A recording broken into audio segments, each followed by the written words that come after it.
No niin, tervetuloa jälleen seuraamaan minun kanavaa. Ja tallin aarteessa on tällä kertaa minun tämänhetkinen oikein projekti, mitä minä olen laittanut tuossa hiljaksensa, niin Helekama Mini. 60-luvun tämmönen moperi. Se ei koskaan tullut kauheeseen suosioon, mutta se oli tämmöistä mettämiestä ja metsureita oikein moperi. Ja sitä markkinoitiin, se on vahva runko, mutta kevyt. Ja sitten on tuo Demmin kone, italialainen, siinä on vääntöä ja voimaa ja se tuo mettäpolulla aivan omiansa. Ja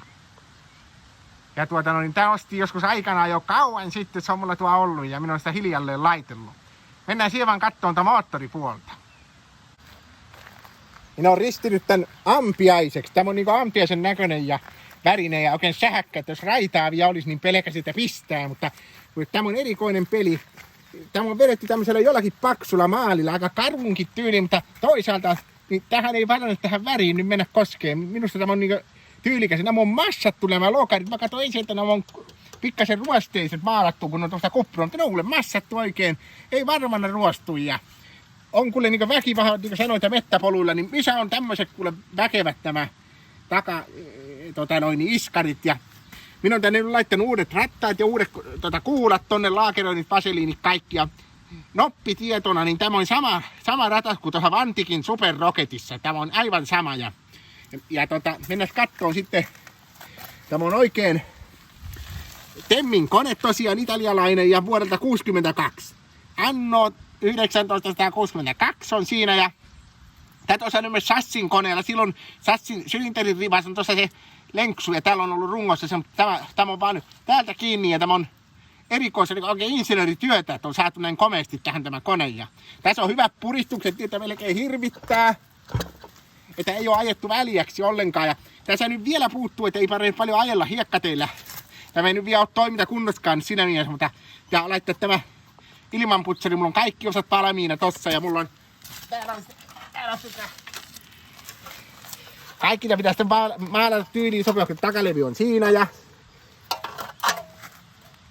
nämä on kuule kaikki. Mulla on toinen korkkikin. Mulla on mennä katsoa, että korkki on tää. Ootteko nähnyt tämmöstä? Esso. Motor Oil. 2-tahtinen. Ja se on vahvalla maalilla maalattu oikein. Saako tommosia maaleja tänä päivänä enää?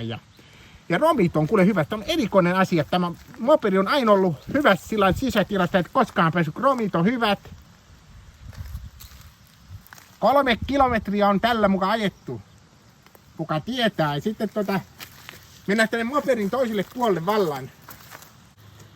Ja siihen aikaan oltiin tarkkoja, että yksityiskohdat oli kaikki viimeisen päälle. Siinä on kuule Helekaman vakuunan tekemä, Helekaman teksteillä on. Ja näissä kattoon tämän moottorin puolta sitten tältäkin puolelta. Ja nähdään, että se on oikein Helekama-temmi. Ei ole mikä tahansa temmi. Ja vaihteen valittimet toimii tällä lailla. Ihailkaa, kattokaa kuule putki alkuperäinen kulkaa ja särjä ja numerot kaikki. Niin ei ole ruosteista. Suojaöljy minä vedin sillä aikoinansa, kun ostin tämän mopedin. Ja katsotaan, tää satula on tämmönen vähän erimoinen, mitä väliin mopedeissa on semmosia, tämä on tämmönen oikein jykevä, tommonen pyörän satulan malli, mutta aivan eri, tommonen voimallinen. Ja sitten katsotaan tätä ritsiä, että täällä on kuule tuhudimmankin morsmaikun voi kuljettaa tällä ritsillä. En tiedä, siihen saa vaikka minkämoiset telineet sitten, että voi laittaa vaikka minkämoista rahtia tällä mopedilla. Ja tästä saitiin myös Port-versio, että siinä oli semmoinen oikein porttinen tankki erimoinen, mutta muuten sama moperi. Ja niin odotan innolla, että tämä on mulla käytössä. Katsotaan, koska on aikaa viimeistellä projekti. Rompeelta ostin tosen Karavaani-merkkisen. Tämä on ekologinen kunnon tutki ja sitten kun moperilla päästään savut, niin voi sitten jotakin säästöä. Tämä on ekologinen, tänä päivänä se ekologinen tärkeä arvo. Tää pitää myöskin kunnon hyvänä sitten ja kaikin puolin mielenkiintoista. Aivan edellä kuulee linnun laulut ja kaikki, eikä tule mikromuovia eikä muuta sitten. Ja